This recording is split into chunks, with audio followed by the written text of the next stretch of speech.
Greetings, people of YouTube. Welcome to the Love Queendom. This is a space of love and joy and peace and abundance and all the good things. And here at the Love Queendom, we talk about healing and spiritual ascension and how to create your own reality. And as I am just beginning to kick off this channel as I'm recording this video, I thought that I would start with some of my big manifestations because one of the big topics I want to focus on this channel is how to create your own reality, which deals with manifestation. Okay, so the topic of today's video is how I manifested a job where I get paid $90,000 to do nothing. Actually, my official salary is $91,000, but to make the video sound nice, we're going to just say 90K. So let me tell you guys this story. And I'm going to tell you this story with the full bridge of incidents so you guys can see how when you set an intention to create something in the physical, you don't necessarily have to know how it's going to unfold. You just have to know the end and hold the knowing of the end unfolding, right? And I actually did this manifestation, interestingly, just before my spiritual awakening, where I understood how all of these mechanisms actually work and, kind of how to do this consciously, like fully consciously, right? But nonetheless, I have been doing, big manifestations, and I have more big manifestations that I'm working on, which I'll share more about those with you guys as well. But let's get right into the story. So the story starts actually with me living at home in my mom's house after I had lost a job and a whole bunch of other negative shit happened to me. And I had started a business, I started a little side business, and I told my family that if I didn't have a job by September of 2021, that's not true. I told my family if my business wasn't supporting my lifestyle by September of 2021, I was going to go back and get a job. Okay. And so I ended up, my business wasn't doing what it was supposed to be doing. So I had to get a job. And I gave myself very specific criteria for what I wanted the job to be so that I could still run my business and have a life. And that specific criteria was this. Number one, I wanted the job to pay between $80,000 and $100,000. I wanted the job to be something, in the public sector, but not exactly like government. I'm Canadian, so I wanted it to be not government of Canada, but also not like a provincial government, but maybe like a government agency or something, And I wanted the job to be something that was interesting, but also something that wasn't going to be overly strenuous and work me like a slave, and take up a lot of my time and energy. I just wanted it to be easy, interesting. I get paid well, it's chill. And, I have a good work environment and a good work-life balance. That was the vibe I was going for. So I was casually perusing, looking for jobs as September rolled around. I was like, okay, I have to get a job. I started looking. And I found this job that I thought this is what I wanted. It was actually at a public housing agency. And I thought this would be perfect. I think it was a project analyst role, I think. Salary was what I wanted. I thought it would be great. And I knew someone who worked at that agency. So I was trying to get them to help me get an interview. And they basically weren't trying to help me. So I did what I could do. I applied for the job. I really, really wanted that job too, and nothing happened. Then I, started telling my friends that, hey, you guys, I'm looking for a job, if you have anything, whatever, So I had a friend who was working at the company that I now work at, and we used to work together at another company, and he was like, check the website. If you see any positions, I'll email the hiring manager for you. So I was like, I bet, let me go and look. I check the website. I see a job. Once again, looks like my dream job. I'm like, this is perfect. This looks so interesting. This looks great. I want to do this. And I send the job to my friend and I'm like, can you email the hiring manager for me? So he's emailing people in the company trying to find who the hiring manager of this job was. And he couldn't figure out what team and who was trying to hire for this role. And while all of that was going on, maybe like a few days later, I go back to the company's website and I see another job that was just posted.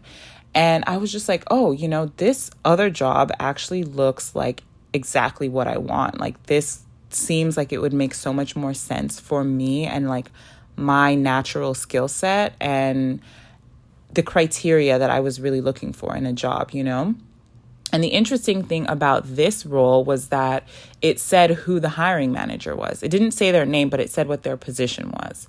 So I said to my friend, hey, I found this role. What do you think about me emailing the hiring manager myself and making an introduction? Like, is that something that you guys do at your firm? Would it be awkward if I did that? And he was just like, honestly, it doesn't hurt to try. You should go right ahead. So I emailed the hiring manager and, I just kind of figured out what her email was based on the email structure of the company. And I reached out to her. I said, hey, I see that you're recruiting for this role. I think I would be a great fit for your team and I would add a lot of value. This is my background. This is my experience. Let me know if you want to chat. So sent her the email and boom, literally the next day I had an interview with HR. So I had my interview with HR. It was a phone interview. And during that interview, I actually messed up. And what happened was the HR interviewer had asked me a question. Actually, before that happened, she told me at the very beginning of the interview, hey, just so you know, I actually have contractors arriving at my house, so I'm going to have to end our call and call you back at some point, just in case we get interrupted. And I was like, okay, that's fine.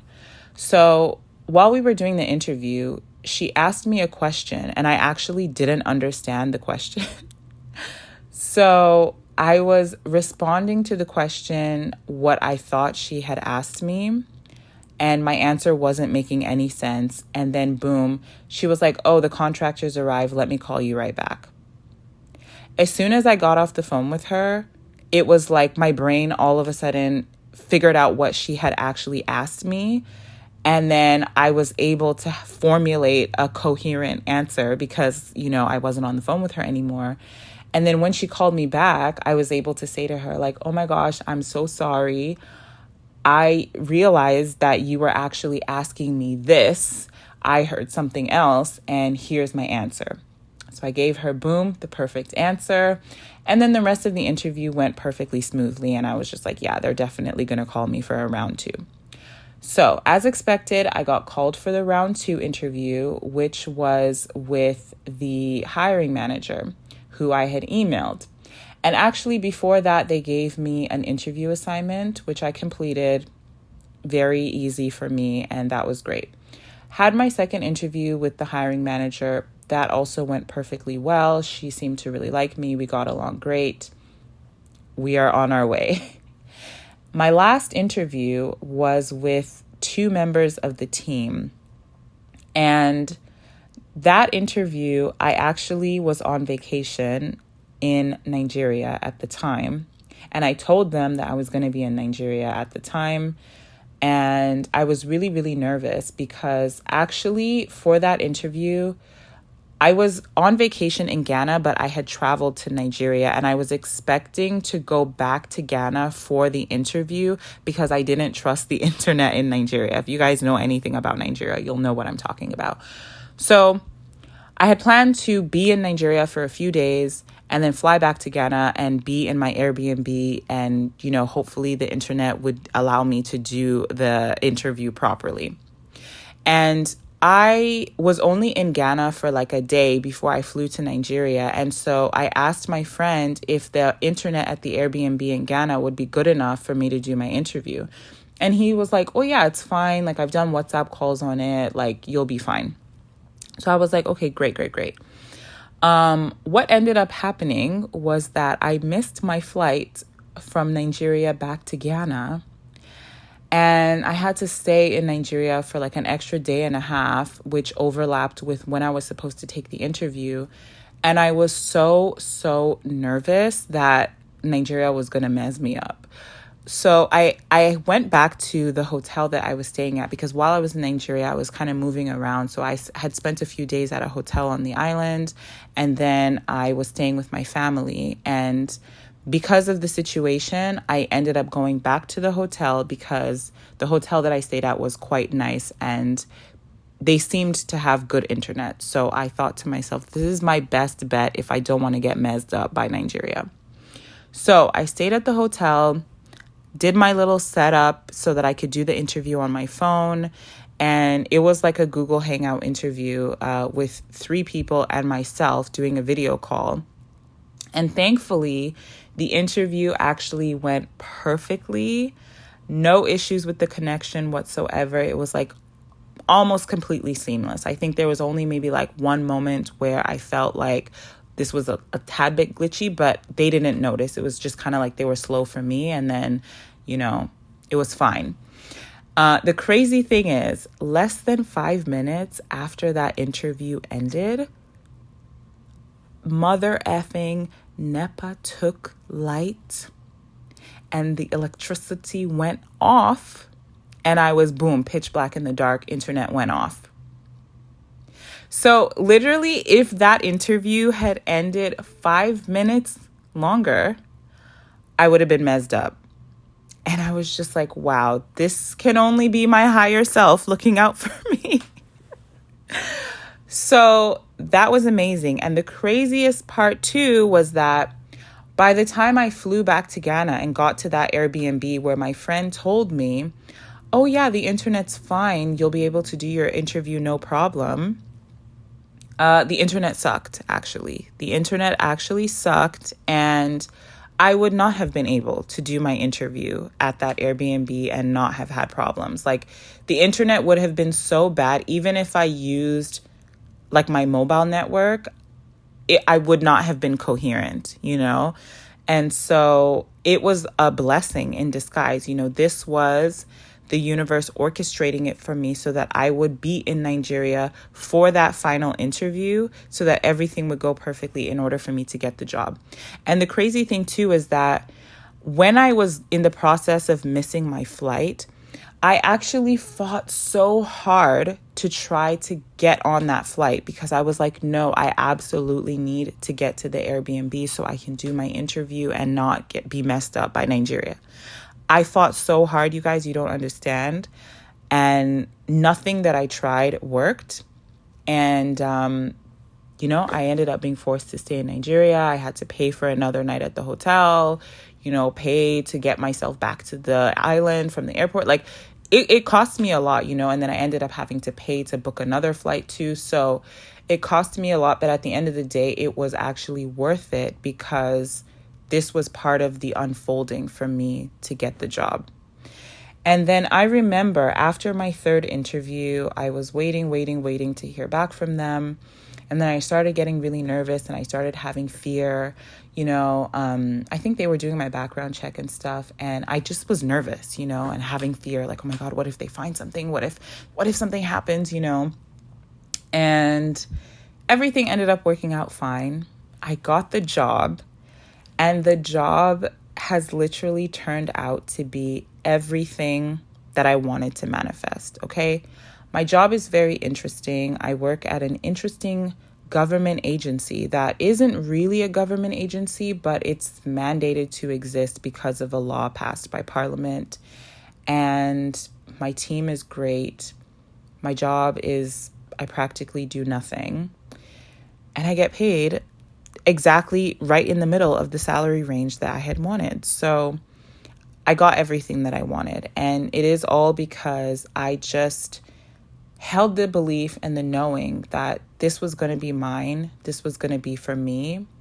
And it unfolded for me. And as I said to you guys, when you want to manifest things in the physical, All it takes is for you to, number one, have the right belief programs, and number two, hold the knowing that that thing is going to be yours. And do not hold on to the thing with attachment in your mind where you're grasping and clinging onto it for dear life. Like, I need this to happen. Because when you do that, you are actually trying to manifest from a place of lack.